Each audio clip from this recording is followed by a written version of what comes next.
अगर बात करें तो ये डिविजिबिलिटी क्या कहती है कि अगर हमें चेक करना है कि 6 किस नंबर से डिविजिबल है, तो हम 6 को किन दो नंबर्स के प्रोडक्ट के फॉर्म में लिख सकते हैं। तो हम 6 को 2 इंटू 3 लिख सकते हैं। इसका मतलब है ये 6 2 से और 3 से डिविजिबल है। और हम क्या लिख सकते हैं, 6 को 1 इंटू 6 भी लिख सकते हैं। इसका मतलब ये 6 1 और 6 से भी डिविजिबल है। तो रूल ऑफ डिविजिबिलिटी यही कहता है कि अगर कोई नंबर a b से डिविजिबल है, इसका मतलब a को b के प्रोडक्ट के फॉर्म में लिख सकते हैं। अब इस डिविजिबिलिटी से रिलेटेड कुछ प्रॉपर्टीज़ को हम यहाँ डिस्कस करेंगे। देखिए, पहली प्रॉपर्टी क्या है, +-1 divides every non zero integer. Means जो +-1 होता है वो हर एक इंटीजर को डिवाइड कर सकता है। And 0 is divisible by every non zero integer, मतलब 0 सभी इंटीजर से डिवाइड होता है, सारे इंटीजर से। थर्ड है 0 does not divide any integer. 0 किसी भी इंटीजर के लिए डिवाइज़र की तरह वर्क नहीं कर सकता, मतलब 0 से आप किसी नंबर में डिवाइड नहीं कर सकते। फोर्थ वन है if a is a non zero integer and b is any integer, then if a divides b, इसका मतलब है कि a b को डिवाइड करता है। ये जो सिंबल है डिवाइड का सिंबल है। And a divides -b also, -a divide b and -a divide -b also. अगर a b को डिवाइड कर रहा है तो a -b को भी डिवाइड करेगा, -a b को भी डिवाइड करेगा, अब -a -b को भी डिवाइड करेगा। सीधे तौर पे ये प्रॉपर्टी आपसे क्या कहना चाहती है, यहाँ पे समझते हैं हम कि अगर a किसी नंबर को डिवाइड कर रहा है तो -a भी उस नंबर को डिवाइड करेगा, और a उस नंबर के निगेटिव को भी डिवाइड करेगा, और -a उस नंबर के निगेटिव को भी डिवाइड करेगा। फॉर एग्ज़ाम्पल हम समझ लेते हैं कि अगर हम कह रहे हैं 2 6 को डिवाइड करता है, 2 अगर 6 को डिवाइड करता है, इसका मतलब ये है कि -2 भी 6 को डिवाइड करेगा। सही है भाई, -2 को 6 से डिवाइड करने पर एक इंटीजर आता है -3, एकदम सही है। इसका मतलब है कि 2 -6 को भी डिवाइड करेगा। ठीक है भाई, 2 को -6 से डिवाइड करने पे -3 आता है, और साथ ही साथ -2 -6 को भी डिवाइड करेगा। ये प्रॉपर्टी 4 आपकी डिविजिबिलिटी की, ये इसका सीधा साधा मतलब होता है। फिफ्थ प्रॉपर्टी क्या कहती है, देखिए, if a and b are non zero integers then a divides b and b divides a। ये तभी होगा जब a इक्वल होगा ±b के। अगर a डिवाइड कर रहा है b को और b डिवाइड कर रहा है a को, इसका मतलब ये दोनों इंटीजर एक दूसरे के इक्वल हैं। चलिए नेक्स्ट प्रॉपर्टी पर आ जाते हैं। Property number 6, if a is a non zero integer and b and c are any two integers, then if a divides b and a divides c implies that a divides b ± c, a divide b into c, a divides b into x, where x is any integer। Property 6 का सीधा साधा मतलब देखिए क्या है कि अगर a b को डिवाइड कर रहा है और a c को भी डिवाइड कर रहा है, तो a उन दोनों के सम और डिफरेंस को भी डिवाइड करेगा, a उन दोनों नंबर के प्रोडक्ट को भी डिवाइड करेगा। अगर हम b में किसी नंबर से मल्टीप्लाई कर दें तब a उसको भी डिवाइड कर सकता है। इस चीज़ को एक एग्ज़ाम्पल लेके हम समझते हैं कि अगर हम कह रहे हैं कि 2 डिवाइड कर रहा है 6 को और 2 डिवाइड कर रहा है 8 को भी, इसका सीधा साधा मतलब ये है कि 2 डिवाइड करेगा 6 ± 8 को भी। इसका मतलब 2 6 + 8 को भी डिवाइड करेगा और 2 6 - 8 को भी डिवाइड करेगा। सही बात है भाई, 6 + 8 14 होता है, 2 14 को डिवाइड करता है, और 6 - 8 -2 होता है, 2 उसको भी डिवाइड कर सकता है। और क्या दिया है कि A जो है B × C को भी डिवाइड करे, मतलब 2 जो है 6 × 8 को भी डिवाइड करेगा। 6 × 8 48 होता है, 2 उससे भी काट देगा। और 2 इस B का किसी संख्या में गुणा करने पे जो आएगा उसको भी डिवाइड करेगा। मतलब 6 का गुणा किसी भी संख्या में आप कर दो, मान लो 2 में, 3 में, 4 में, तो उस संख्या को भी 2 डिवाइड करेगा। यही इस प्रॉपर्टी का सीधा साधा मतलब है कि मतलब अगर एक संख्या किन्हीं 2 संख्याओं को डिवाइड कर रही है तो वह संख्या उनके सम और डिफरेंस को भी डिवाइड करेगी, उनके प्रोडक्ट को भी डिवाइड करेगी, और उस नंबर का किसी तीसरे नंबर से प्रोडक्ट को भी डिवाइड करेगी। यही डिविजिबिलिटी के रूल्स हैं। एक बार हम इस चैप्टर के सारे रूल्स को ही समझ लें तो क्वेश्चन तो चुटकियों में हो जाएंगे। नेक्स्ट प्रॉपर्टी हम लोग फंडामेंटल थ्योरम ऑफ अरिथमेटिक। अब देखिए ये इतना सारा सब फंडामेंटल थ्योरम के बारे में लिखा है, लेकिन इसकी बेसिक चीज़ क्या है, इसमें क्या लिखा है वो हम आपको समराइज़ कर दे रहे हैं।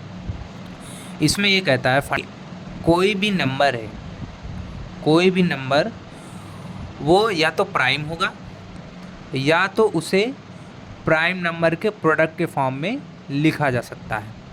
बस यही सिंपल सा फंडामेंटल थ्योरम ऑफ अरिथमेटिक है। ये कहता है कि कोई नंबर या तो प्राइम हो सकता है या तो उसे प्राइम नंबर के फॉर्म में लिख सकते हैं हम, प्राइम नंबर के प्रोडक्ट के फॉर्म में। इन दोनों में से कोई एक चीज़ ज़रूर होगी। देखिए बहुत छोटा सा फंडामेंटल थ्योरम ऑफ अरिथमेटिक यहाँ लिखा भी है। Every positive integer is either prime or it can be expressed as the product of powers of prime. इसका मतलब आप कोई भी नंबर ले रहे हो, कोई भी नंबर, मान लो हमने 6 ले लिया, तो 6 या तो प्राइम होगा या तो इसको प्राइम नंबर के फॉर्म प्रोडक्ट के फॉर्म में हम लिख सकते हैं। तो बताइए 6 क्या है? 6 प्राइम तो नहीं है, लेकिन हम इसको 2 × 3 जो कि प्राइम नंबर्स होते हैं उसके प्रोडक्ट के फॉर्म में लिख सकते हैं हम। अब 7 क्या है? 7 तो एक प्राइम नंबर है, तो इसको किसी के प्रोडक्ट के फॉर्म में आप नहीं लिख सकते हैं एक्सेप्ट 1 और 7, क्योंकि आप जानते हैं प्राइम नंबर क्या होते हैं। प्राइम नंबर ऐसे नंबर होते हैं जिनके सिर्फ 2 ही फैक्टर्स होते हैं, एक 1 और एक नंबर खुद। अच्छा देखिए एक और थ्योरम बहुत ही इंपॉर्टेंट यहाँ पे दिया गया है जो आगे हम लोगों को यूज़ करना है। If p is a prime number and a be a positive integer, if p divides a square then p divides a also. इसका मतलब अगर कोई एक नंबर किसी नंबर के स्क्वायर को डिवाइड कर रहा है तो वो उस नंबर को भी डिवाइड करेगा। फॉर एग्ज़ाम्पल अगर आपसे कहें कि 2 जो है 6 के स्क्वायर को अगर डिवाइड कर रहा है, 2 अगर 6 के स्क्वायर को डिवाइड कर रहा है तो 2 जो है 6 को भी डिवाइड करेगा।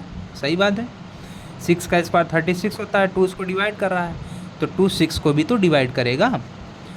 यही है सेकंड थ्योरम। इसका हम बहुत ही इरेशनलिटी, प्रूफ ऑफ इरेशनलिटी में हम इसका यूज़ करने वाले हैं, इसलिए एक इम्पॉर्टेंट थ्योरम बन जाता है। अब हम कुछ क्वेश्चंस के माध्यम से समझने वाले हैं कि ये जो थ्योरम्स हमने पढ़े हैं, जो रूल्स पढ़े हैं, उनका किस तरह से यूज़ होने वाला है। तो सबसे पहले हम यूज़ करने वाले हैं फंडामेंटल थ्योरम ऑफ अरिथमेटिक का, और हम इसका यूज़ करेंगे 2 नंबर का एचसीएफ फाइंड करने के लिए। सपोज़ हमें 90 और 144 का एलसीएम और एचसीएफ फाइंड करना है, तो एलसीएम एचसीएफ फाइंड करने के लिए हम फंडामेंटल थ्योरम ऑफ अरिथमेटिक का यूज़ करने वाले हैं। फंडामेंटल थ्योरम ऑफ अरिथमेटिक क्या कहता है कि कोई नंबर या तो प्राइम होगा या तो उसको प्राइम नंबर के प्रोडक्ट के फॉर्म में लिखा जा सकता है। अब 90 तो प्राइम नंबर नहीं है, लेकिन 90 को हम प्राइम नंबर्स के प्रोडक्ट के फॉर्म में लिख सकते हैं। और ये फाइंड करने के लिए आप प्राइम फैक्टराइजेशन का यूज़ भी कर सकते हैं। इसका मतलब 90 को हम प्राइम नंबर्स के प्रोडक्ट के फॉर्म में कैसे लिखेंगे, 2 रेज़ द पावर 1, 3 कितनी बार है, 2 बार है, तो 3 रेज़ द पावर 2। अब 5 एक बार है, तो 5 रेज़ द पावर 1। उसके बाद अगर हम 144 का प्राइम फैक्टराइजेशन करें, 44 के प्राइम फैक्टराइजेशन में 2 कितनी बार आ रहा है, 1 2 3 4, तो 2 की पावर्स हो गई 4 और 3 आ रहा है 2 बार।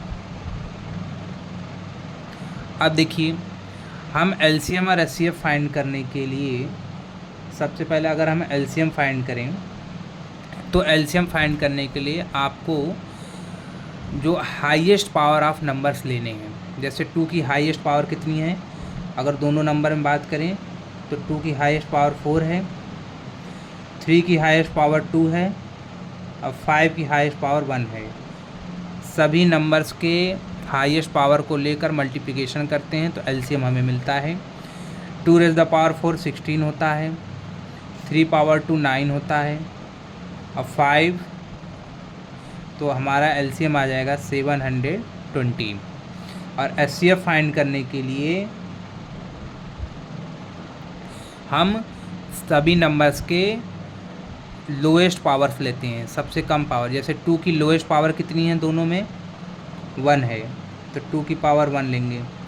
3 की पावर्स कितनी है, लोएस्ट पावर है 2, इससे कम है नहीं। अब 5 की लोएस्ट पावर, यहाँ देखिए कुछ नहीं है, तो 5 की लोएस्ट पावर 0 मान सकते हैं, तो 5 की लोएस्ट पावर 0 आप लेंगे। जब इनका मल्टीप्लिकेशन आप करेंगे तो 2 × 9 और 5 पावर 0 का वैल्यू 1 होता है, तो 2 9 18 आपका एचसीएफ आ जाएगा। तो इस तरह से फंडामेंटल थ्योरम ऑफ अरिथमेटिक का यूज़ करके हम 2 नंबर का एलसीएम और एचसीएफ फाइंड कर सकते हैं। चलिए एक और एग्जांपल लेके इसको और अच्छे से हम समझ लेते हैं। हमें 96 और 404 का एचसीएफ फाइंड करना है। तो हमें पता है 96 एक प्राइम नंबर तो नहीं है, लेकिन इसको हम प्राइम नंबर्स के प्रोडक्ट के फॉर्म में लिख सकते हैं। कैसे, प्राइम फैक्टराइजेशन करके देख लेते हैं हम। इसके प्राइम फैक्टराइजेशन में 2 कितनी बार आ रहा है, 1 2 3 4 5 टाइम्स आ रहा है, तो 2 रेज़ द पावर 5 हम इसको लिखेंगे। इंटू 3 कितनी बार आ रहा है, एक बार आ रहा है, 3 पावर 1 लिखेंगे। सिमिलरली हम 404 का भी प्राइम फैक्टराइजेशन कर सकते हैं। 404 का इस तरह हमारे पास प्राइम फैक्टराइजेशन आ जाएगा। इसमें 2 कितनी बार है, 2 बार है, तो 2 रेज़ द पावर 2 और 101 एक बार है। एचसीएफ फाइंड करने के लिए हमें दोनों नंबर्स में जो प्राइम नंबर्स हैं उसके लोएस्ट पावर्स लेने होते हैं। जैसे यहाँ 2 पावर 5 है, यहाँ 2 पावर 2, लोएस्ट क्या है, 2 पावर 2 है, वो कॉमन है। अब 3 पावर 1 है, यहाँ कुछ नहीं है, तो 3 पावर 0 यहाँ ले सकते हैं। इन दोनों में लोएस्ट पावर कितनी है, 3 पावर 0 आप कह सकते हैं। 101 यहाँ एक बार है, यहाँ 101 एक भी बार नहीं है, तो आप 0 मान सकते हैं। तो लोएस्ट पावर कितनी है 101 की, 0 है।